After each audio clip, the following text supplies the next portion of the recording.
au ministère du Budget, Jean-Fidèle Otondo a reçu à son cabinet la délégation du FMI. Il était question de définir les objectifs de la mission que le Fonds monétaire international effectue dans notre pays.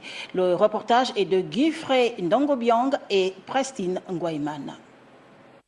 Avant de faire le point de l'exécution du programme économique du Gabon au premier trimestre 2019, cette séance de travail a permis de définir les objectifs de la mission du Fonds monétaire international. Nous avons une brève rencontre et c'était un peu pour présenter les objectifs de cette mission qui sont notamment de faire un peu le point sur les performances macroéconomiques au cours de l'année 2018, aussi discuter des réformes éventuelles qui pourraient avoir lieu en 2019.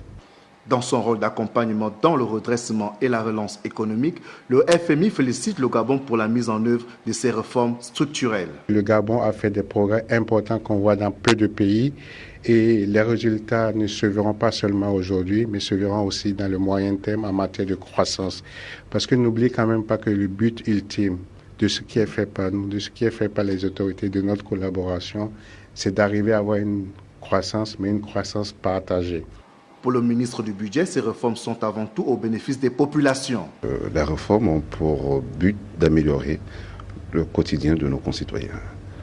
Voilà pourquoi nous avions entamé des réformes. Ce sont des réformes qui sont nécessaires pour redresser notre économie. Ce sont des réformes qui sont nécessaires pour soutenir, n'est-ce pas, nos dépenses sociales.